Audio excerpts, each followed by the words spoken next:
Hello students, welcome to Jio future. আজকে দ্বাদশ শ্রেণীর যে মৃত্তিকা নিয়ে চ্যাপ্টারটি ক্লাস চলছিল সেটির আজকে ফোর্থ পার্ট, অর্থাৎ এই পার্টে মৃত্তিকার ধর্ম অর্থাৎ তার যে ভৌত ধর্ম, রাসায়নিক ধর্ম অর্থাৎ গ্রথন বা বুনন অর্থাৎ সয়েলস টেক্সচার স্ট্রাকচার, এই সমস্ত কিছু নিয়ে ডিটেলসে বোঝানো হবে। তো অবশ্যই তোমরা ভিডিওটার প্রথম থেকে শেষ পর্যন্ত দেখো, এবং যারা এখনও চ্যানেলটিকে সাবস্ক্রাইব করনি এরকম নিয়মিত ক্লাস পাওয়ার জন্য অবশ্যই চ্যানেলটিকে সাবস্ক্রাইব করে নাও এবং পাশে থাকা বেল আইকনে ক্লিক করে অল বাটনে ক্লিক করে রাখো। তো চলো আজকে যে ক্লাস সেটি শুরু করা যাক। তো প্রথমেই আসছে মৃত্তিকা ধর্ম। তো মৃত্তিকা ধর্ম বলতে কী বোঝায়, যে কোনো একটা বিশেষ প্রাকৃতিক পরিবেশে নির্দিষ্ট নিয়ন্ত্রকের প্রভাবাধীনে বিশেষ মাটি গঠন প্রক্রিয়ায় প্রতিটি মাটির যে নির্দিষ্ট বৈশিষ্ট্য সৃষ্টি হয় তাকেই বলা হয় মাটির ধর্ম। অর্থাৎ কোনো একটা মাটির যে বিশেষ ধর্ম, অর্থাৎ ধর্ম বলতে বোঝায় সেই মাটির মধ্যে থাকা নির্দিষ্ট বৈশিষ্ট্যগুলোকেই বলা হয় মৃত্তিকার ধর্ম। এই ধর্ম মূলত দুই প্রকার হয়, একটি হচ্ছে ভৌত ধর্ম, অন্যটি হচ্ছে রাসায়নিক ধর্ম। ভৌত ধর্মটা প্রথমে আলোচনা করা হচ্ছে। ভৌত ধর্ম কোনগুলো? মৃত্তিকার যে সমস্ত ধর্মকে আমরা চোখে দেখে অনুভব করতে পারি সেগুলোকে বলা হয় ভৌত ধর্ম। অন্যদিকে যে সমস্ত ধর্ম বোঝার জন্য মৃত্তিকাকে ল্যাবরেটরিতে নিয়ে যাওয়ার প্রয়োজন পড়ে, সয়েল ল্যাবরেটরিতে নিয়ে যাওয়ার প্রয়োজন পড়ে, বিভিন্ন পরীক্ষা নিরীক্ষার দরকার পড়ে, সেগুলোকেই বলা হয় রাসায়নিক ধর্ম। তো প্রথমেই যেগুলো মৃত্তিকার ভৌত ধর্ম সেগুলো নিয়ে আলোচনা করা যাক। প্রথমেই যে মৃত্তিকার ভৌত ধর্মের প্রথমেই যে জিনিসটা আসে সেটা হচ্ছে মৃত্তিকার সয়েল টেক্সচার। ইংরেজি নামটা হচ্ছে সয়েল টেক্সচার, বাংলায় হচ্ছে মৃত্তিকার গঠন বা বুনন। মৃত্তিকার গঠন বা বুনন বলতে কী বোঝায়, যে মাটিতে উপস্থিত মাটি গঠনকারী বিভিন্ন আকৃতির যে কণাগুলো থাকে তাদের মধ্যে থেকে যে সমস্ত কণার ব্যাস মোটামুটি 2 মিলিমিটার বা তার কম, সেই সমস্ত 2 মিলিমিটারের কম ব্যাসযুক্ত খনিজ কণার আপেক্ষিক অনুপাতকে বলা হয় মৃত্তিকার গ্রথন বা মৃত্তিকার বুনন। অর্থাৎ মৃত্তিকার মধ্যে যে কণাগুলো থাকে সেগুলো কি কি? নুড়ি, বালি, কাদা। তো এই যে নুড়ি, বালি, কাদা, এদের যে আপেক্ষিক ভাগাহার, সেই আপেক্ষিক ভাগাহারকেই বলা হয় কি, যে মৃত্তিকার গঠন। অর্থাৎ কোনো মৃত্তিকায় এই কাদার ভাগ বেশি থাকে, কোনো জায়গায় বালির ভাগ বেশি থাকে। অর্থাৎ এই যে মৃত্তিকার গঠনের জন্যই আমরা কিন্তু কোনো মৃত্তিকাকে পলি মৃত্তিকা, কোনো মৃত্তিকাকে দোআঁশ মৃত্তিকা, কোনোটাকে এঁটেল মৃত্তিকা, এরকম কিন্তু বিভিন্ন ভাগে কিন্তু ভাগ করেছি। অর্থাৎ মৃত্তিকার মধ্যে থাকা বালি, পলি, কাদার যে আপেক্ষিক ভাগাহার বা অনুপাত, সেগুলো কি বলা হয় মৃত্তিকার গ্রথন। অর্থাৎ যে অনুপাতে মৃত্তিকার মধ্যে যে অনুপাতে কাদা, বালি, কাঁকড়, এই যে কণাগুলোর যে আপেক্ষিক ভাগাহার, সেগুলো কি এক কথায় বলা হয় মৃত্তিকার গঠন বা মৃত্তিকার টেক্সচার বা সয়েল টেক্সচার। এরপর আসছে মৃত্তিকার গঠন। মৃত্তিকার গঠন বলতে কি বোঝায়, মাটির কণাগুলি পরস্পর সংযুক্ত হয়ে যে সুস্পষ্ট বিন্যাস তৈরি করে, অর্থাৎ একটা আকৃতি ধারণ করে, সেটাকে তখন বলা হয় মৃত্তিকার গঠন। যে জ্যামিতিক আকৃতি ধারণ করে সেই জ্যামিতিক আকারকেই বলা হয় মৃত্তিকার গঠন। এই যদি আমরা আকারগুলো দেখি তো বিভিন্ন ধরনের কিন্তু গঠন দেখা যায় মৃত্তিকার মধ্যে, যেমন হচ্ছে সাধারণ গঠন, এছাড়া পুঞ্জাকার গঠন, যৌগিক গঠন, চাই সদৃশ গঠন, পাত সদৃশ গঠন, বিভিন্ন আকৃতির কিন্তু মাটি হয়ে থাকে। আমরা দেখতে আমাদের যদি আশপাশে মৃত্তিকাগুলোকে তাকাই তো কোনোটা এরকম চাকতির মতন হয়ে থাকে, ঠিক আছে, কোনোটা এরকম পাতের মতন হয়ে থাকে। তো এরকম বিভিন্ন কিন্তু মৃত্তিকার যে আকৃতি ধারণ করছে, বিভিন্ন আকৃতির মৃত্তিকা, তাদের পারস্পরিক বিন্যাসের ফলে সেটাই বলা হয় মৃত্তিকার গঠন। এছাড়া মৃত্তিকাকে কিন্তু স্থায়িত্বের ভিত্তিতেও আর একটা ধরনের ভাগ করা যায় বা আয়তনের ভিত্তিতেও ভাগ করা যায়। যেমন আমরা যদি আয়তনের ভিত্তিতে মৃত্তিকাকে গঠনকে ভাগ করি তাহলে কী পাওয়া যায়? অতি সূক্ষ্ম গঠন, সূক্ষ্ম গঠন, মাঝারি গঠন, এরকম কিন্তু ভাগ পাওয়া যায়। অর্থাৎ মৃত্তিকার গঠনকে যদি আমরা ক্রাইটেরিয়া অনুসারে বিভিন্ন কিন্তু ভাগে ভাগ করা যায়। যখন আমরা সেগুলোকে আকৃতির ভিত্তিতে ভাগ করছি তাদের নাম হচ্ছে পুঞ্জাকার গঠন, পাত সদৃশ গঠন, প্রিজম সদৃশ গঠন। এরকম যখন সেগুলোকে আয়তনের ভিত্তিতে ভাগ করছি তখন সেগুলো হচ্ছে সূক্ষ্ম গঠন, অতি সূক্ষ্ম গঠন, মাঝারি গঠন, এরকম। এরপরে আসছে মৃত্তিকার সছিদ্রতা। মৃত্তিকার সছিদ্রতা বা পোরোসিটি, মাটির 1 ঘন একক আয়তনে ফাঁকা থাকা যে স্থানের শতকরা পরিমাণ তাকেই বলা হয় মৃত্তিকার সছিদ্রতা। অর্থাৎ মাটির কণার মধ্যে মধ্যে কিন্তু বিভিন্ন রকম ফাঁক থাকে যেগুলো বায়ু দ্বারা পূর্ণ থাকে, সেই ফাঁকা স্থানকেই বলা হয় পোর স্পেস বা অনুছিদ্র স্থান। আর এক ঘন একক আয়তনে উপস্থিত অনুছিদ্র স্থানের শতকরা পরিমাণকে মৃত্তিকার সছিদ্রতা বলা হয়। তো আমরা বুঝতেই পারলাম সছিদ্রতা কি, অর্থাৎ মৃত্তিকার মধ্যে থাকা একটা হিসাবে, অর্থাৎ এক ঘন এককে যে শতকরা পরিমাণ, যে পার্সেন্টেজ মৃত্তিকাতে ফাঁকা স্থান থাকবে বা ফাঁকা জায়গা থাকবে, সেইটাই হচ্ছে মৃত্তিকার সছিদ্রতা বা অনুছিদ্র স্থানের বা পোরোসিটি, অনুছিদ্র স্থানের পরিমাণ। এরপর আসছে মৃত্তিকার ধর্ম। মৃত্তিকার ধর্ম বলতে মূলত মৃত্তিকার রঙকে বোঝায়, যে মাটি গঠনকারী যে কণাগুলো রয়েছে সেই কণার রঙকেই মূলত বলা হয় মৃত্তিকার ধর্ম বা মৃত্তিকার রং। তো মৃত্তিকার আমরা বিভিন্ন রকম রং দেখে থাকি, যে কোনো মৃত্তিকা হয় লাল রঙের, কোনো মৃত্তিকা হয় কালো রঙের, কোনো মৃত্তিকা হয় ধূসর রঙের, কোনো মৃত্তিকা হয় সাদা রঙের। যেরকমভাবে আমরা যদি কোনো মৃত্তিকাকে দেখতে পাই লাল রঙের, সেখানে অবশ্যই সেখানে কি যে আয়রন অক্সাইড বা ফেরিক অক্সাইড, যেগুলো লোহার ভাগ বেশি থাকে যে সমস্ত মৃত্তিকার গঠনকারী কণার মধ্যে, তাদের মৃত্তিকার রং হয় কীরকম, লাল। তো মৃত্তিকা গঠনকারী কণার সঙ্গে কিন্তু মৃত্তিকার রং জড়িত থাকে। এরপরে আসছে মৃত্তিকার ঘনত্ব বা ডেনসিটি। এক একক আয়তন বিশিষ্ট মাটির মধ্যে যে পরিমাণ পদার্থ থাকে তাকে মৃত্তিকার ঘনত্ব বলা হয়। অর্থাৎ মাটির ঘনত্ব নির্ণয়ে কঠিন পদার্থ ছাড়াও তরল ও বায়বীয় পদার্থের ভরকেও কিন্তু ধরা হয়। অর্থাৎ ঘনত্ব সমান কি, কঠিন পদার্থের ভর ভাজিত মাটির আয়তন। এই হচ্ছে মৃত্তিকার ঘনত্ব নির্ণয়ের যে ফর্মুলা সেটা।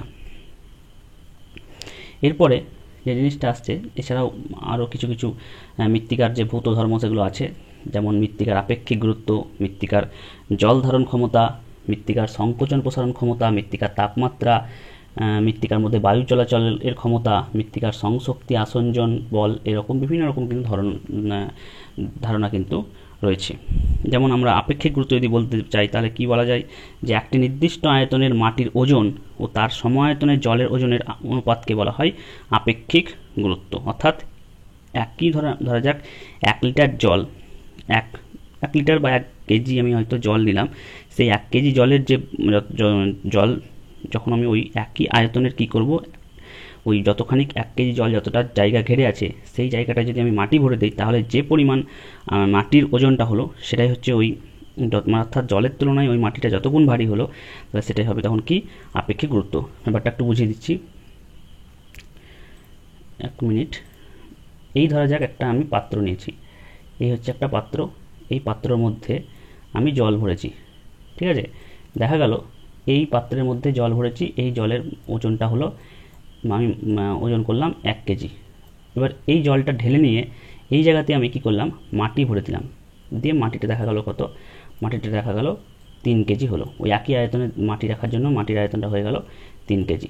তাহলে এই 1 কেজি জলের তুলনায় মাটির এটা কত গুণ ভারী, 3 গুণ ভারী। তাহলে আপেক্ষিক গুরুত্ব কত, 3। বুঝতে পারলো, 3 কেজি পার ওই যে আয়তনটা ওটাতে। তাহলে এটাই হলো ওর অনুপাত, আপেক্ষিক ঘনত্বের যে এটা, যে এখানে হলো 3 গুণ, তাহলে হলো 3 গুণের জন্য 3 কেজি পার হচ্ছে এটা। ধরা যাক যে আমি যত আয়তন নিয়েছি, যে এটা হয়তো এটাকে যদি আমি ওইতে কনভার্ট করি, যে মিটারে হয়তো কনভার্ট করেছি যে এত মিটার কিউব, এরকমভাবে কিন্তু এটাকে আনা হয় মৃত্তিকার আপেক্ষিক গুরুত্বটাকে। তো এই গেল, এছাড়াও যে জিনিসগুলো বললাম এগুলো মোটামুটিভাবে হচ্ছে মৃত্তিকার ভৌত ধর্ম। এরপরে যে জিনিসটা আসছে সেটা হচ্ছে মৃত্তিকার রাসায়নিক ধর্ম। মৃত্তিকার রাসায়নিক ধর্ম কাকে বলে, যে ধর্মগুলোর জন্য কিন্তু মৃত্তিকাকে ল্যাবরেটরিতে নিয়ে যেয়ে পরীক্ষা নিরীক্ষার দরকার পড়ে, সেই সমস্ত ধর্মগুলো কি বলা হয় মৃত্তিকার রাসায়নিক ধর্ম, যেগুলো হচ্ছে মৃত্তিকার বিক্রিয়া টিক্রিয়া এগুলো পড়ে। তো মৃত্তিকার বিক্রিয়া বলতে বোঝায় মূলত মৃত্তিকার মধ্যে যে থাকা যে অম্লত্ব বা ক্ষারত্বের মাত্রা, সেই মাত্রাকে, অর্থাৎ পিএইচ, মৃত্তিকার পিএইচের যে মানটা, সেই মানটাই হচ্ছে মৃত্তিকার বিক্রিয়ার যে বিষয়বস্তু সেটা। আমরা জানি যে আমরা যে একটা পিএইচ স্কেল এরকমভাবে আঁকি, তো পিএইচ স্কেলের মধ্যে বিভিন্ন রকম মান থাকে, হ্যাঁ ঠিক আছে। মানটা হচ্ছে আমার 0 থেকে, এখানে এক মাথায় থাকে 0, এক মাথায় থাকে 14, ঠিক এর মাঝখানে মানটা থাকে 7, অর্থাৎ যে মানটা হচ্ছে প্রশমিত।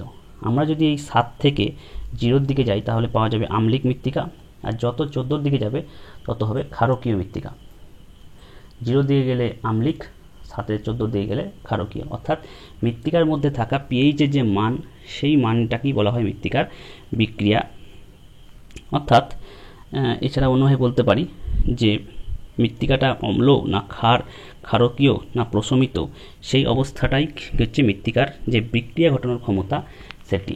অর্থাৎ এখানে আরেকটা কথা বলা যায় যে হচ্ছে এই মৃত্তিকার মধ্যে থাকা যে হাইড্রোজেন ও হাইড্রোজেন আয়ন ও যে হাইড্রোক্সিল আয়ন, যেটাকেই বলা হয় এক কথায় পিএইচ এর মান, সেইটার ভিত্তিতেই কিন্তু মৃত্তিকা বিভিন্ন বস্তুর সঙ্গে বিক্রিয়ায় অংশগ্রহণ করে। তার জন্য এটাকে বলা হয় মৃত্তিকার বিক্রিয়ার অংশভুক্ত করা হয়েছে এই পিএইচ স্কেলটাকে, পিএইচের মানটাকে। এরপরে যে জিনিসটা আছে রাসায়নিক ধর্মের মধ্যে, সেটা হচ্ছে মৃত্তিকার আয়ন বিনিময় ক্ষমতা বা আয়ন এক্সচেঞ্জ অফ সয়েল বা ক্যাটায়ন অ্যানায়ন বিনিময় ক্ষমতা। এটা কি? যে উভয়মুখী প্রক্রিয়ার মাধ্যমে মাটির কঠিন ও তরল উপাদানগুলির মধ্যে ক্যাটায়ন বা অ্যানায়ন আদান প্রদান ঘটে তাকে মাটির আয়ন বিনিময় ক্ষমতা বলা হয়। অর্থাৎ এই ধর্মটার জন্য মৃত্তিকার মধ্যে কি হয়, ক্যাটায়ন অ্যানায়নের আদান প্রদান ঘটে থাকে। এরপরে আর একটা যে জিনিসটা আসছে সেটা হচ্ছে মৃত্তিকার পুষ্টিমৌল। এটা মূলত মৃত্তিকার নয়, এটা হচ্ছে উদ্ভিদের পুষ্টিমৌল। গাছের সুষম বৃদ্ধি ও পুষ্টির জন্য মাটির মধ্যে থাকা অত্যাবশ্যক 17টি খাদ্য উপাদানের প্রতিটির উপস্থিতি এবং পরিমাণ হলো মৃত্তিকার একটি রাসায়নিক ধর্ম, যার উপরে কিন্তু মৃত্তিকার যে উর্বরশীলতা সেগুলো কিন্তু নির্ভর করে। তাই উদ্ভিদের সুষ্ঠুভাবে বিকাশের জন্য যেসব উপাদান মৃত্তিকায় থাকে সেগুলো কি বলা হয় উদ্ভিদের পুষ্টিমৌল। তো সেগুলো হচ্ছে মৃত্তিকার মধ্যে থাকা রাসায়নিক ধর্ম। এরপরে আসছে মৃত্তিকার জৈব পদার্থ। এটাকে আন্ডারলাইন করা নেই যদিও এই পয়েন্টটা, মৃত্তিকার জৈব পদার্থ। মৃত্তিকার জৈব পদার্থ কি? যে জৈব পদার্থ হলো একটি গুরুত্বপূর্ণ রাসায়নিক ধর্ম। এটি হলো মৃত্তিকার মধ্যে থাকা উদ্ভিদ ও প্রাণীর মৃতদেহ, বর্জ্য পদার্থের বিয়োজিত বা অবিয়োজিত কঠিন ও জটিল পদার্থ। মাটিতে এর পরিমাণ প্রায় 5% মতন। তো এই ধরনের জৈব পদার্থগুলো মৃত্তিকার উপরই যে স্তর আমরা আগে পড়েছি ও স্তর, সেখানে কিন্তু অবস্থান করে হিউমাস রূপে, এবং এটা হচ্ছে একটা মৃত্তিকার রাসায়নিক ধর্ম। কারণ জৈব পদার্থে পরিণত হয়ে গেলে তখন কিন্তু আমরা সেটাকে দেখে বুঝতে পারি না যে সেই পদার্থটা ঠিক কোন জিনিস থেকে জাত হয়েছে। আমরা বলেইছিলাম যে মৃত্তিকার যে ও স্তর, সেই ও স্তরে দুটো লেয়ার আছে, একটা হচ্ছে O1 O2। তাহলে ও স্তরে 1 স্তরে যেটা থাকবে সেটা কিন্তু তখন পর্যন্ত কাঁচা জৈব পদার্থ হয়ে আছে, যেটা এখনও বিয়োজিত হয়নি। কিন্তু O2 স্তরে যে জৈব পদার্থগুলো পাওয়া যায় সেগুলো কিন্তু বিয়োজিত হয়ে গিয়ে অন্য একটা পদার্থে পরিণত হয়ে যায় বাদামি রঙের, যার ফলে সেটা উদ্ভিদ থেকে পাওয়া না প্রাণী থেকে পাওয়া বা তার যে গঠনগুলো সেগুলো কিন্তু অন্যরকম পদার্থে পরিণত হয়ে যায়। তার জন্য সেই জিনিসগুলোর ধর্ম জানতে গেলে কিন্তু আমাকে একটা রাসায়নিক বা ল্যাবরেটরির প্রয়োজন হয়। তার জন্য এই ধর্মটা মৃত্তিকা জৈব পদার্থ সেটা কিন্তু রাসায়নিক ধর্মের মধ্যে অন্তর্ভুক্ত। তো এই গেল কিছু ধারণা মৃত্তিকার যে ধর্মগুলো রয়েছে, ভৌত ধর্ম এবং রাসায়নিক ধর্ম, সেগুলো নিয়ে ডিটেলস আলোচনা করা হলো।